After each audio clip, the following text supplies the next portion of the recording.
3,000 to 4,500 miles of bike riding?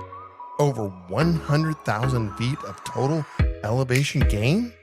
We're talking to a guy who knows a thing or two about turbulence. All this next on Cabin Pressure with Sean and G. Prepare for takeoff.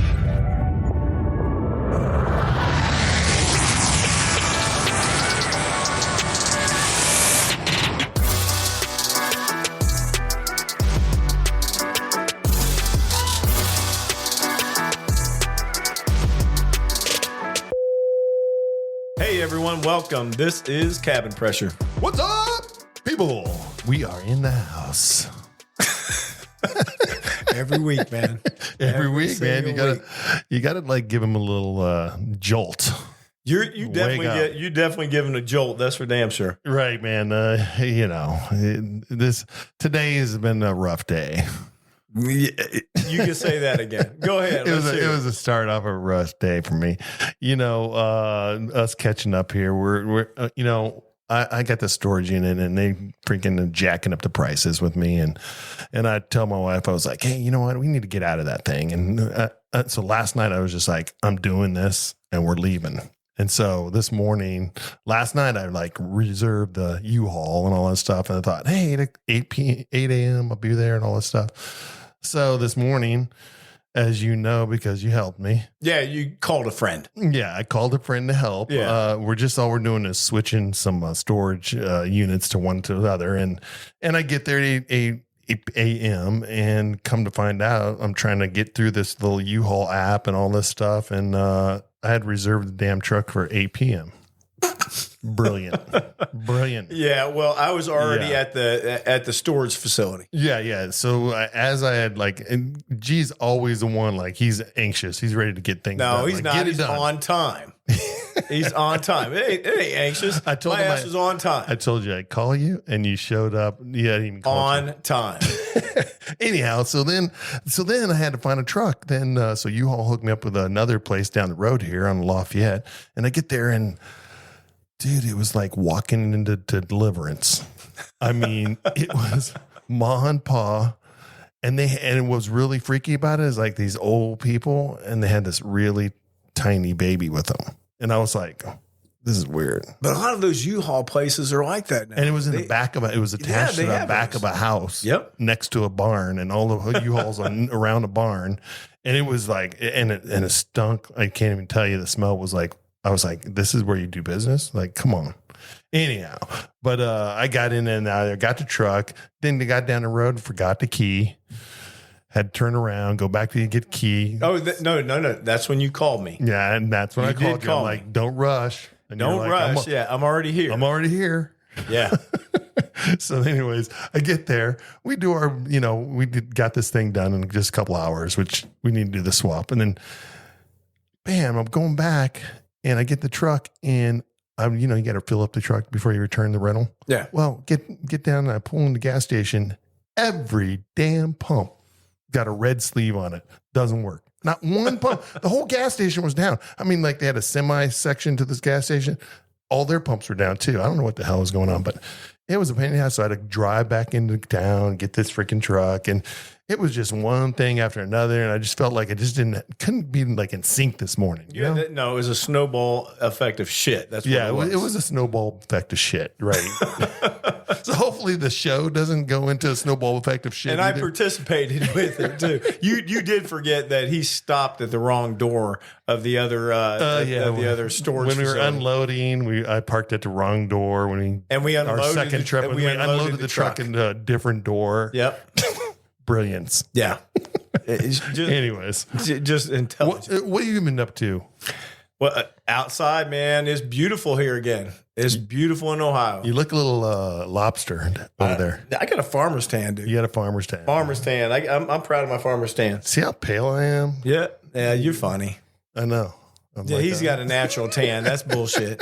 You just got a natural tan. And I got red. I'm like lobster red. Right. But no, I was outside. It was beautiful outside. I was outside doing the lawn, edging, doing that deep edging, all that fun shit we do up here in Ohio this time of year when the weather's beautiful. It's beautiful, man. One of our 163 days of the years that we get to enjoy. Sunshine. Sunshine. Man, I tell you though, it was absolutely gorgeous. Other than getting up and I had a great workout this morning, and then getting up and the whole shit show with you. Yeah, it was good. Yeah. You know what? Today on our show, we got a guy that knows a thing or two about turbulence, and but not to just 30,000 feet up. Try 30,000 miles across the U.S. He's a flight attendant, and he crossed the U.S. on a bike, and he basically traded fuel for some calf muscles. Rich, Hey, what's up? what's going on? Yeah, we want to hear some interesting stories. Like, what made you want to do this? First of all, Oof, because I'm a little crazy. No, I started doing when I hit 30. Started doing a little more biking. I always biked as a kid growing up, but I started hitting it again when I got around 30. Then I'd do this ride through Ohio called GOBA, the Great Ohio Bicycle Adventure. And people thought I was crazy doing that because it's like 50 miles a day for a week, but it wasn't a real big deal. But I met all these people on those rides that have done the cross country and stuff like that. So that kind of piqued my interest. So then I always had that in the back of my head saying, I'm going to do this. But, in reality, I never thought I'd do it. right? I mean, how long does this type of ride, like even thinking about it to plan for it, take? I mean, there were a couple of years that I was wanting to do it, but I was like, it's just never going to happen. I'm never going to be with a person that'll be like, okay, cool, take off. I'll see you in 3 months. Yeah. So with those logistics and then just working, how the hell are you going to get off work for 3 months? For 3 months, right? I mean, Rich is a flight attendant as well, so he's traveling around and doing all that stuff. So he understands the whole business of moving about the country and definitely personable with people. Yeah, it was crazy because they offered it was probably. I left on like June 1st, so probably the beginning of May they offered the leave of absence, and then I said, "Hey, I'm going to do this crap" to the girl I was seeing at the time, and she was like, "Oh yeah, go for it." And I was like, "You're going to watch my chickens, you're going to watch my dogs, and I'm just going to be out." And, looking back, like she's like, "Yeah, get the hell out of here."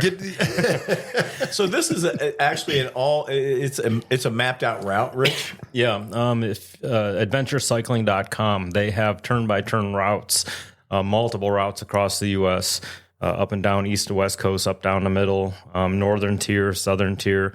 I did the Route 76, which was back on in 1976. They called it the Bike Centennial to celebrate, America's birthday. And a bunch of these old dirty hippies rode across the country, in blue jeans and crap like that. So I met one of the guys that originally did that. He's this like 6'5", burly dude, total hippie dude. Everyone calls him Tiny. I have no idea what the hell his name is, but he does that bike ride. That's how I met him. So just like peeking with him a little bit, and that kind of sparked my interest in this stuff. So how do you prep for something like that, though? I mean, when you had this idea, you saying, okay, I'm going to do it. Okay, how did you prep for that? A lot of beer. It had to be, because I'm so like, damn. A lot of deep thought. I was riding fairly heavy prior, but nothing crazy. I was doing this. Lance Armstrong had a training book, so I was following through that, as much as I could. I'm not fast, Well, this isn't a speed journey. No, it's just long and slow. That's me. What was that? Like your goal on the daily? Like how many miles a day were you trying to like put in per day? It totally varied because it depended, because I had a long goal, a short goal, and a medium goal every day. So all I did, those are my 3 goals, and all I'm trying to do is find a place to poop, trying to find a place to sleep, and trying to find a place to eat. Those are the only thing.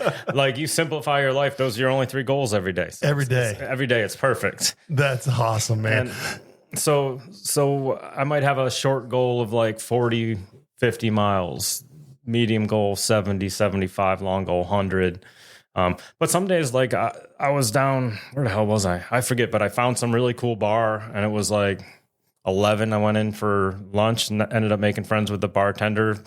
She was like, "Oh, go take a shower at my house down the street." I'm like, "Okay." No one's there. She's just like, "Just let yourself in, go take a shower," because I stunk.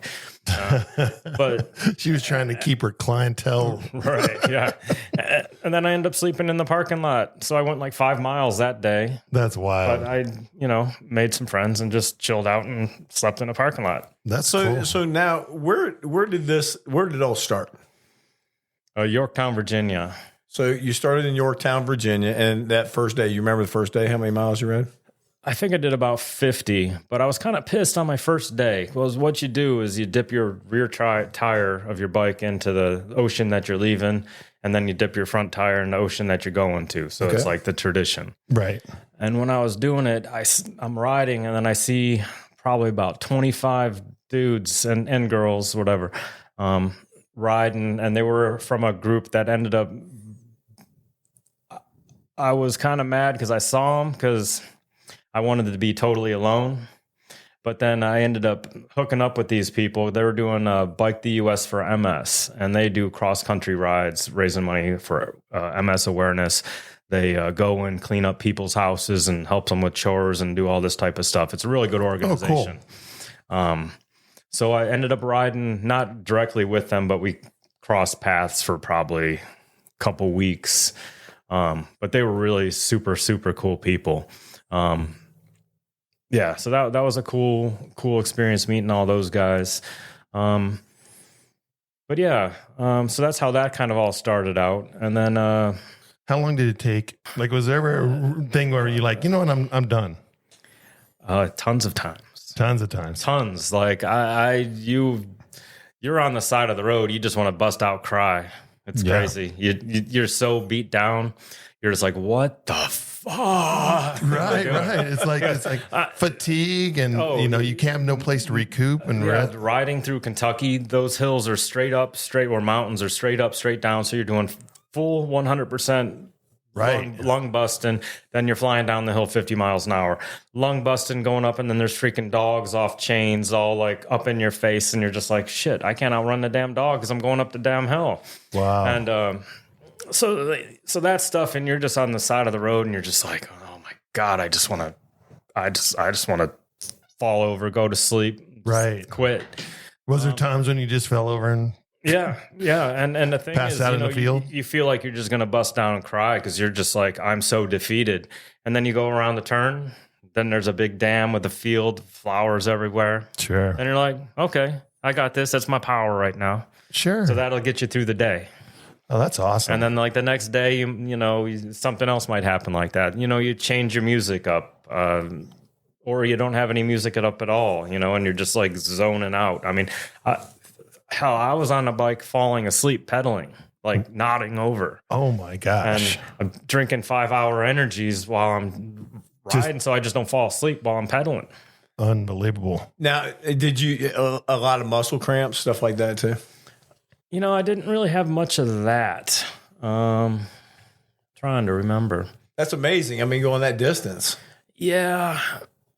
I mean, it seems like your legs would be screaming going up a mountain and then coming back down. Yeah, it's kind of like when you started going into Colorado and you see the Rockies and they're only like a 1/4 inch tall in the distance, and you're just like, okay, because but this time, I had some miles in, so I was getting in shape a little bit, and they keep every day the mountains, grow another 1/4 inch, and then you get there and you're like, oh damn, and you're just like, okay.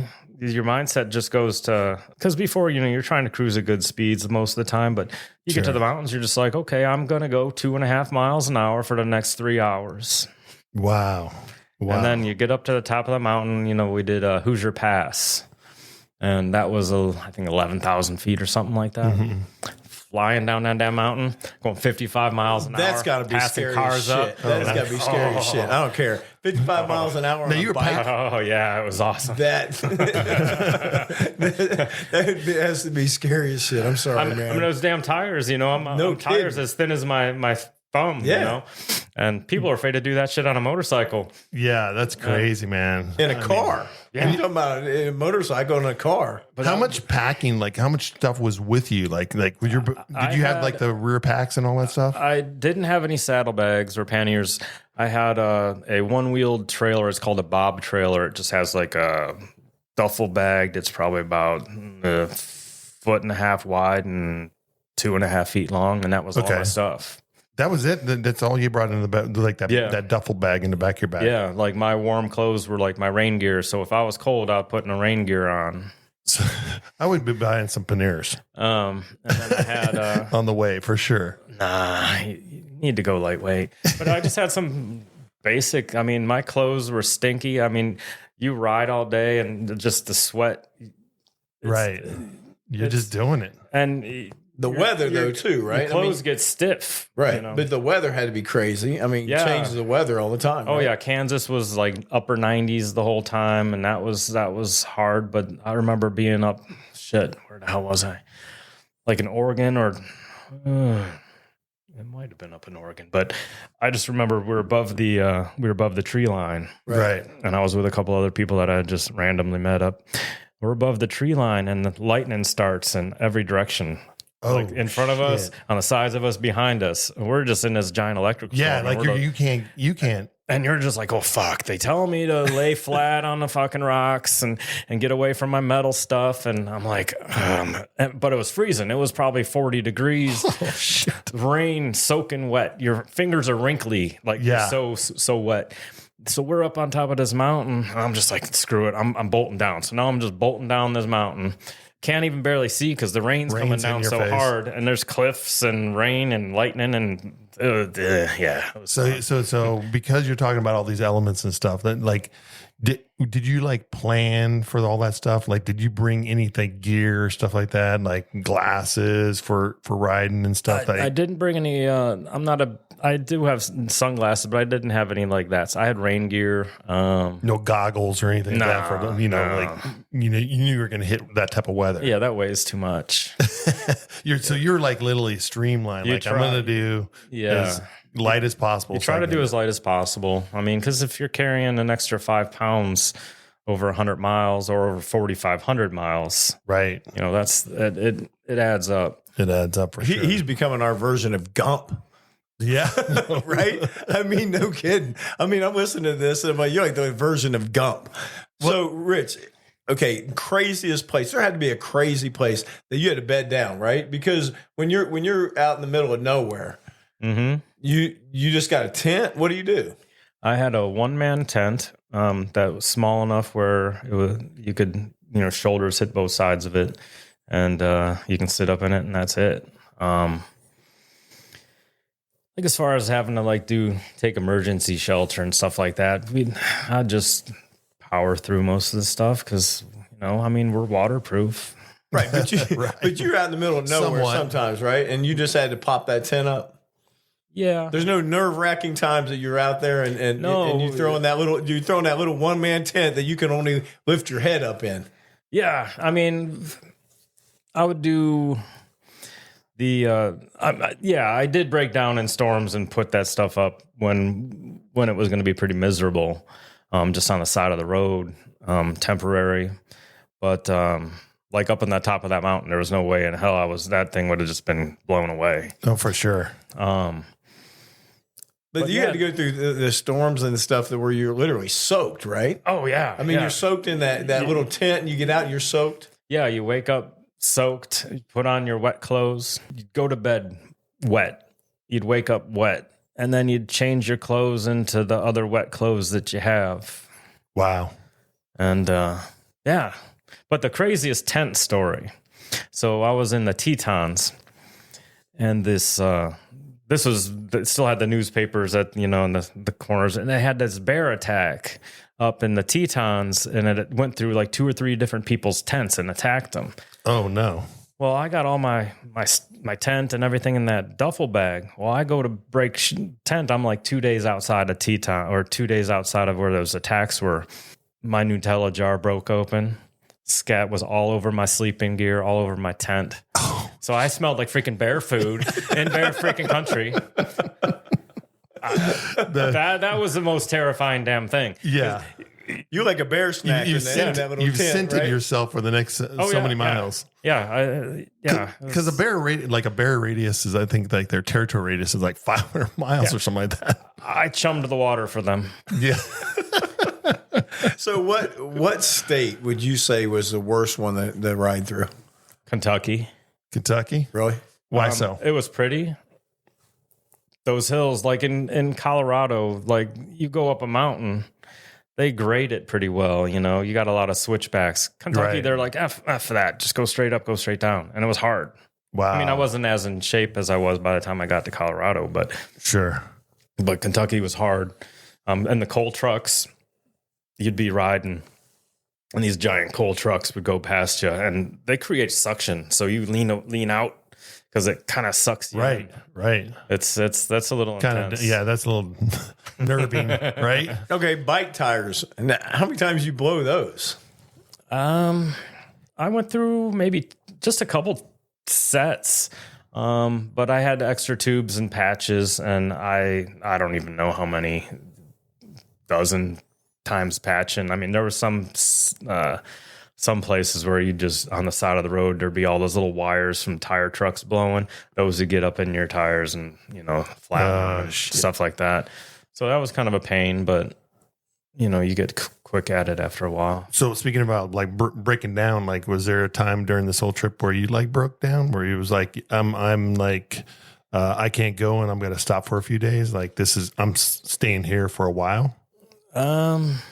No, I mean, just those mini episodes that I had, never lasting for more than an hour or 5. Sure. An hour or 5. 5 or.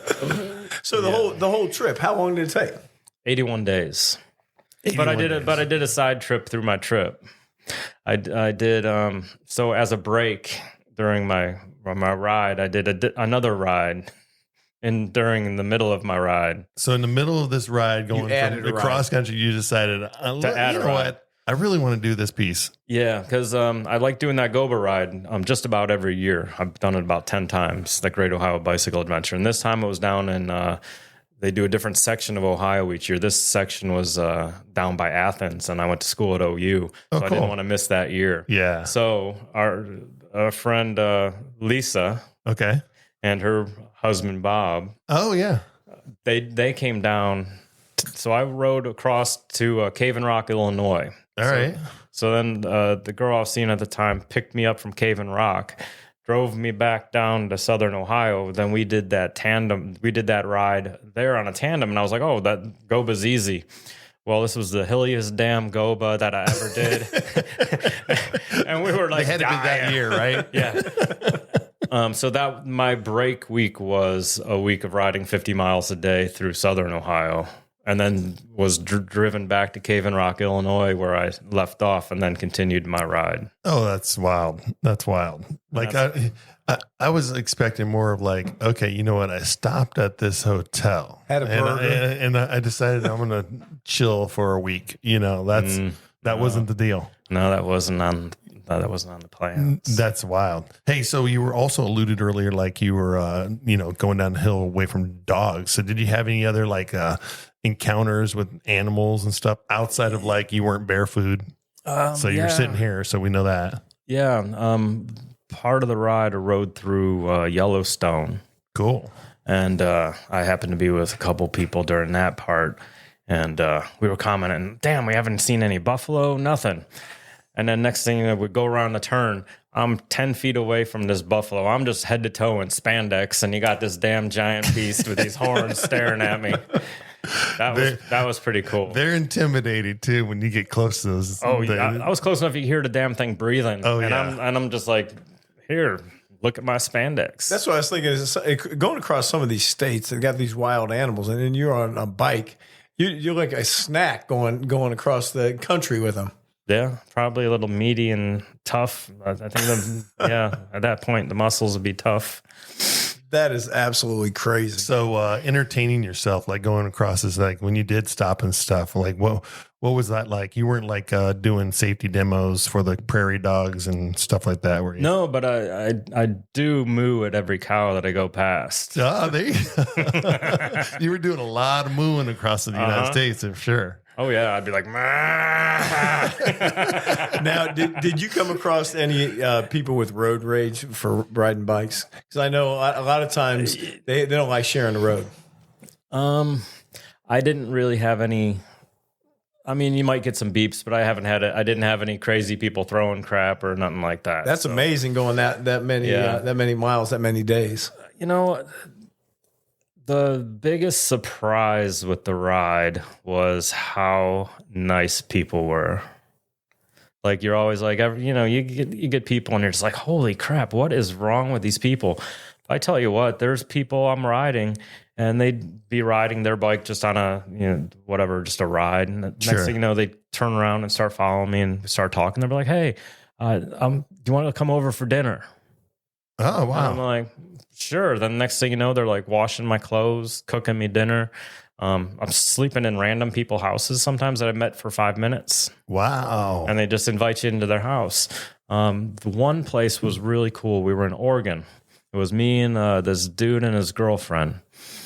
And the guy said, hey, I called my wife. She's going to make dinner for all y'all. And then we go into his house. It was a beautiful house, and looking at his bikes, I'm like, that's a $5,000 bike. That's a $7,000 bike. That's another $5,000 The dude bike. was like he was into it too. So we stayed, we have some bottles of wine. They wash our clothes, and we're total strangers to them.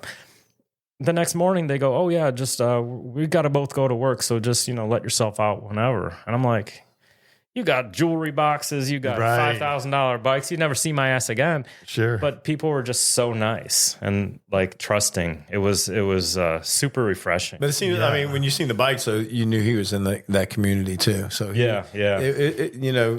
extended his grace out to you. So I mean, it's the same thing. You do it right back to him. That's what it seemed like. Yeah, it's a cool community because I don't know, when you see someone with a loaded bike, with panniers or a trailer or whatever. Sure.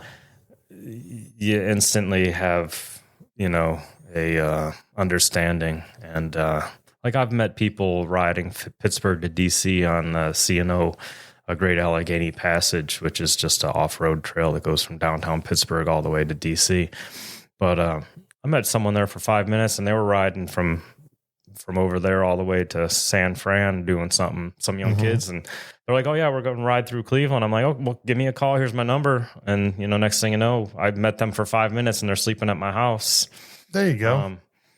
Reciprocate. It was cool. Cause a lot of these people, like a lot of these places, they'll be like hosts and they'll have their yard and they'll put a little barn in the backyard with a bunk bed in it. Be like, help yourself to the hose and, sleep in this wooden bunk bed. That's what I was going to ask you too. Craziest place that you spent the night?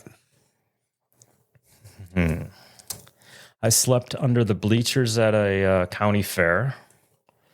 Some churches, a lot of churches along the way will let you sleep in the church. So I've slept on church pews, altars. Cool. But my favorite was Hudson, Kansas, because on these maps that give you the turn-by-turn directions across the country, they tell you where.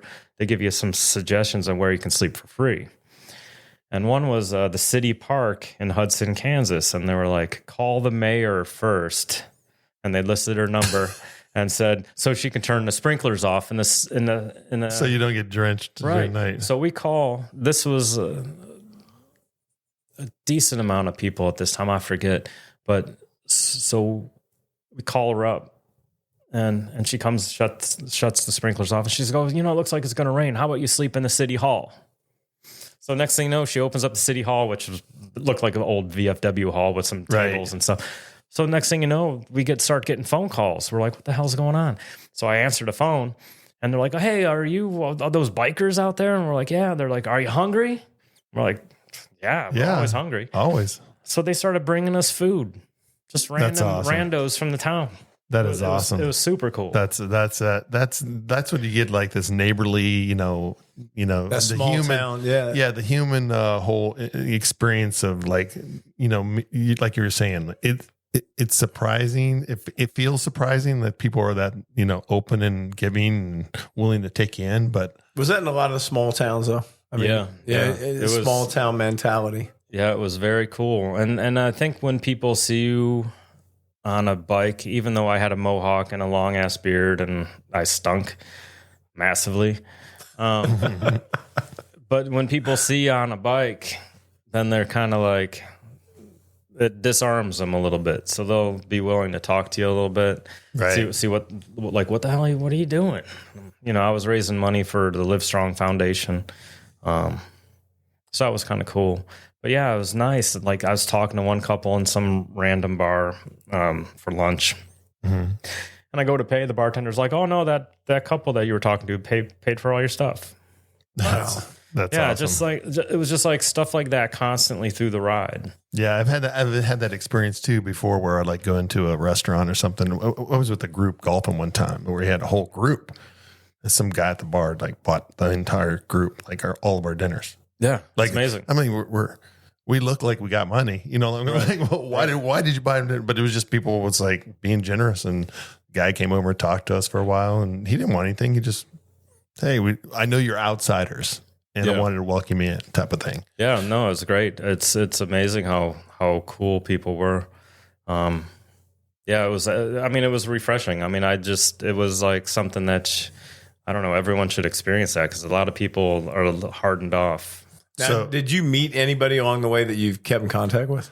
Yeah, I keep in contact with a couple of them, mostly via Facebook, but I've had a couple come to my house to do like Ray's mountain bike, which is downtown Cleveland. It's the biggest indoor mountain bike park in the States. So had them come in for that. And then I went out to DC and was blasting through the DC streets through all the traffic on a tandem with these two crazy dudes that, lane split and all that stuff. But it's fun.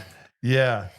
So was there, like you were talking about, like I'm relating this to because I do Uber Eats, and during the pandemic, one of the hardest things during the pandemic was finding a bathroom, like right.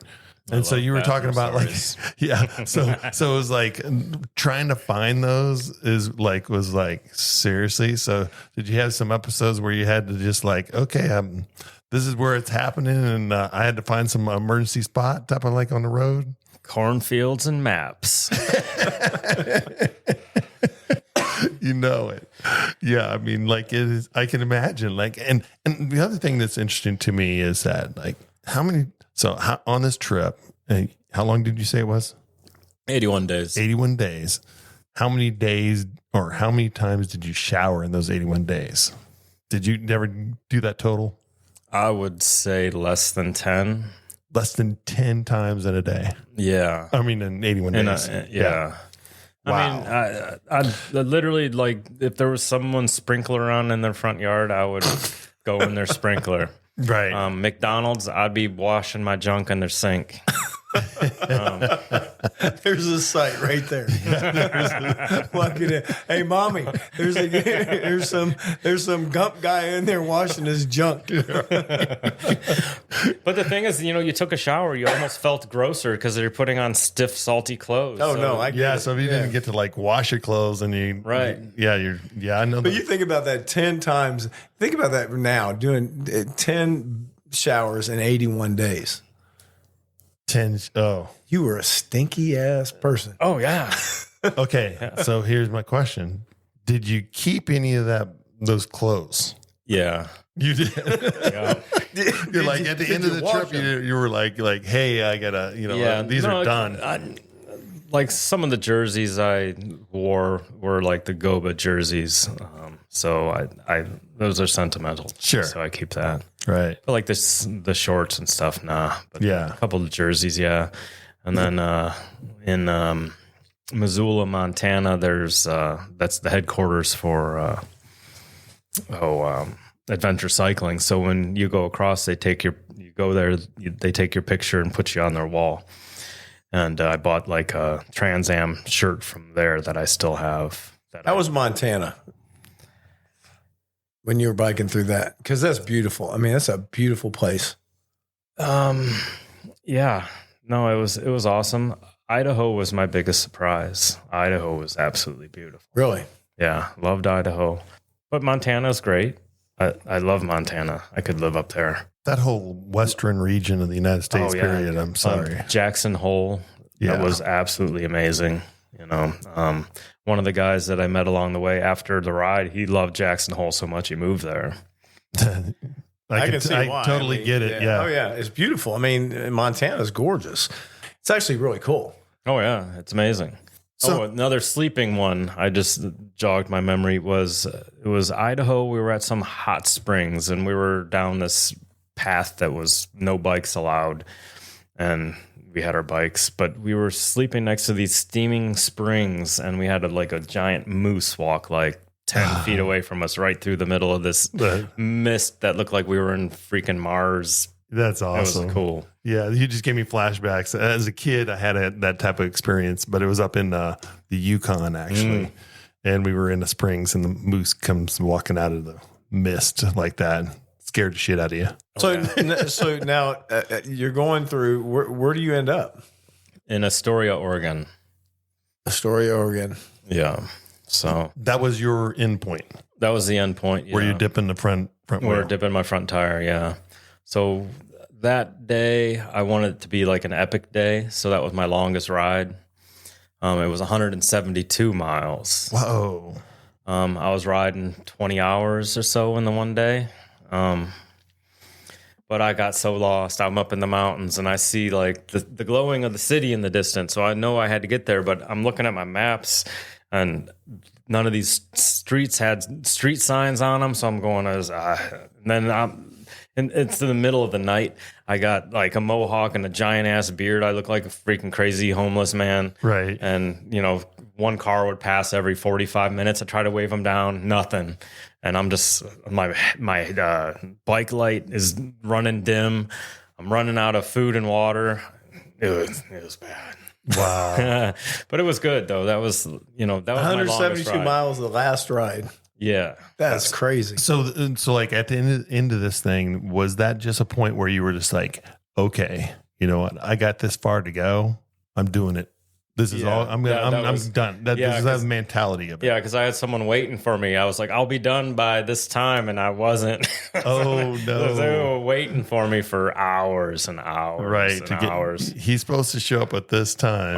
And I couldn't get my phone to work. It was funny. So talking about that, like your technology, I wanted to ask a question about that. So like, how did that work through the whole entire trip? Because you're talking about like you have your phone and all this stuff, but where are you charging this stuff? Is it solar packs or what? No, I'd go to like if I passed a gas station, I'd just like steal some electricity from behind the ice machine. That's awesome. Yeah, hey, hot dog roller. Oh, there's an extra plug. Sweet. Sure. And then I would just hang out for an hour. So you're just like kind of like just little spurts here and there. You were trying to, yeah. And a lot of the stuff. I mean, I had no cell service for good chunks of the time, and so it was kind of. But you probably kept your phone off. I mean, you probably kept your phone off the majority of the time anyway, right? Unless you absolutely needed it. Yeah, I mean, because at that time I was using an iPod for music, so I wasn't even using a phone for music. Yeah, so it was just, I had a backup battery, that, and then the phone, just trying to charge those whenever you could.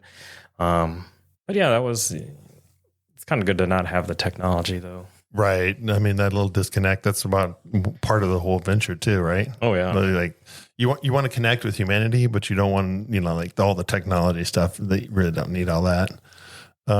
So my other question would be like,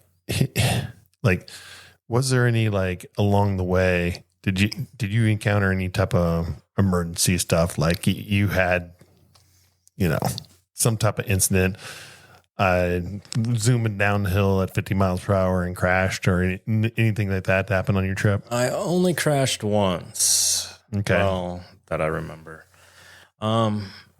But that was like after I rode over to the Hoosier Pass at 11,000 foot and flew down into the city. I actually went into a bike shop and rented a mountain bike after doing the 11,000 foot climb. So I could ride up Breckenridge on the Yeti mountain bike and just, do the, what's it called? The ski lift, take it up to the top of the mountain and then down these mountain bike trails. Yeah. And I was bleeding so bad. Oh my gosh. Those dudes are crazy. The downhillers. Yeah. The ones that do those like downhills on the ski trails and stuff like that. Oh yeah. It's fun. Yeah. I've done it. I've done it a couple of times and it is fun, but those guys are crazy motherfuckers. Yeah. You'll bleed. I mean, you will.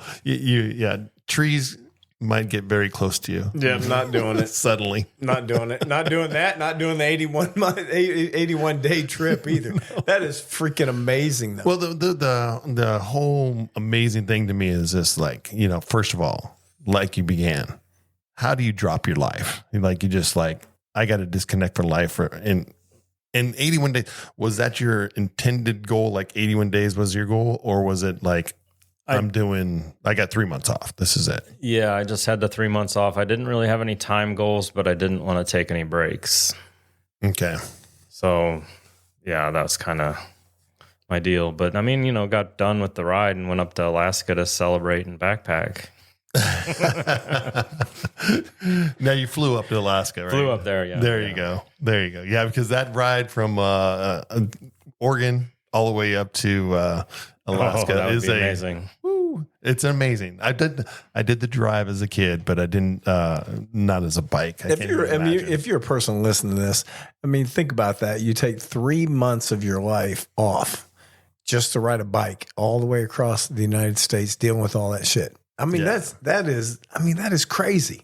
What's the one big takeaway from this for you, Rich, that like you learned about yourself?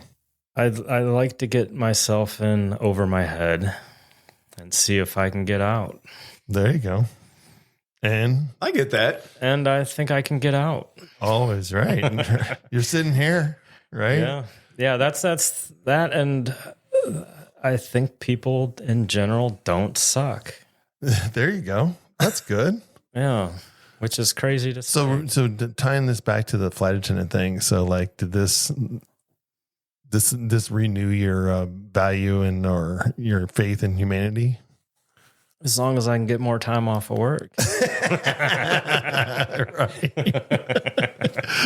Copy that, man. I mean, like, our job as a flight attendant is a tough one when we're dealing with public and dealing with stuff, and they're not as friendly as these people you're talking about your story, right?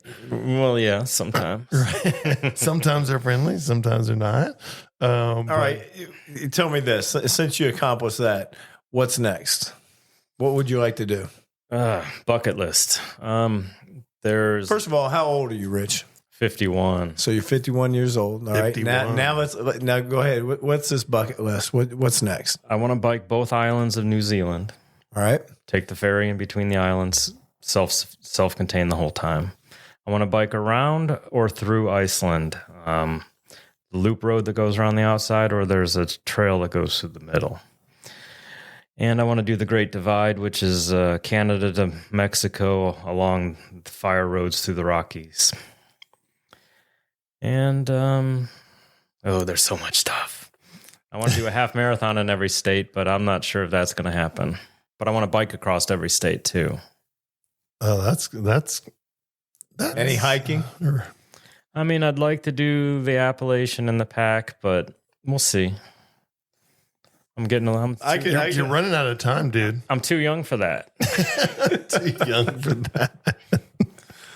No, that was a cool thing too. Like on the trail, you'd meet people that were like 65, just retired. That was a big group of people.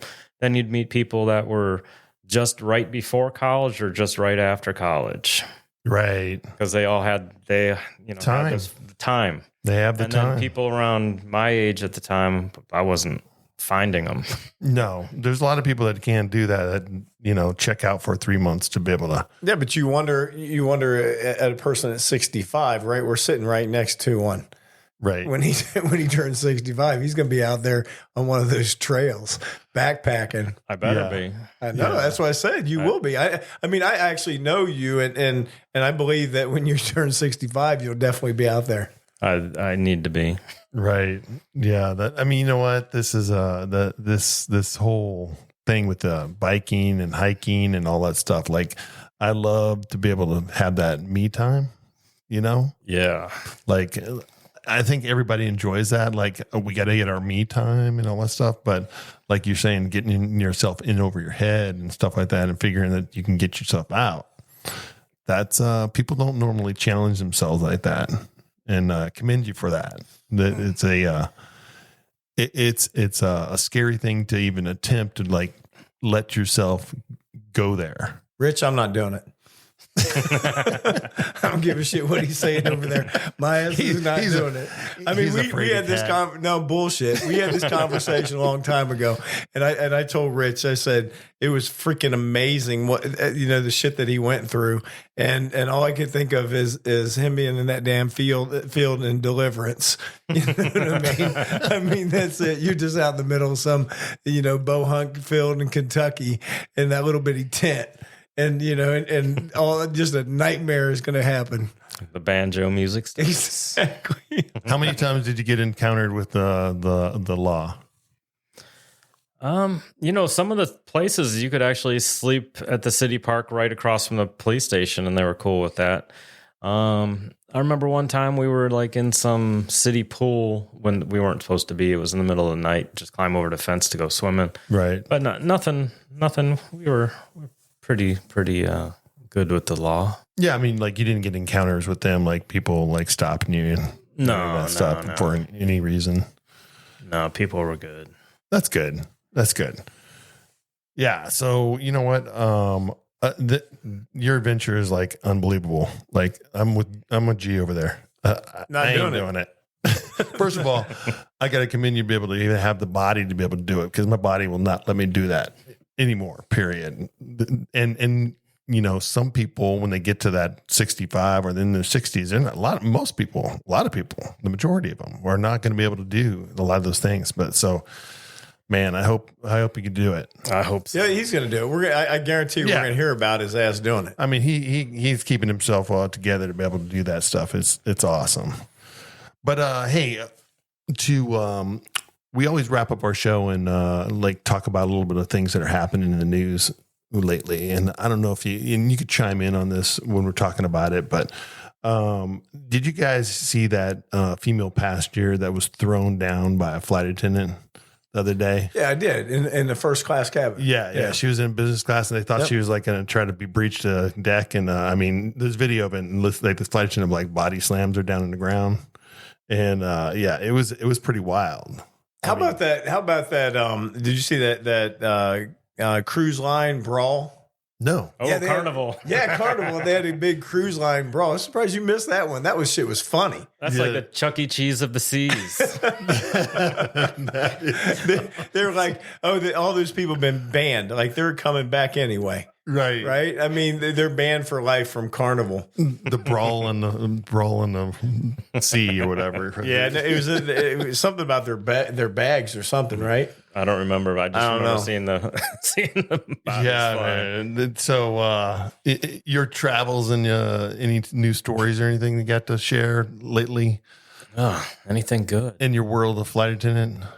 Yeah, nothing much, nothing crazy. Just did a little short cruise out to the Bahamas for the heck of it, and it was like a Christmas kind of thing. But nothing too crazy planned right now. Cool. Yeah, and there's one other story that I wanted to bring up, and on this airline where this dude like freaked out and he started trying to kick open the window on the plane. Like, I mean, he was like just beating on the seats and all this stuff. And I guess he got into some type of like a little bit of a confrontation with the lady in front of him, and then just went berserk. And he started trying to kick out the window on the plane, literally broke the plexiglass on the plane.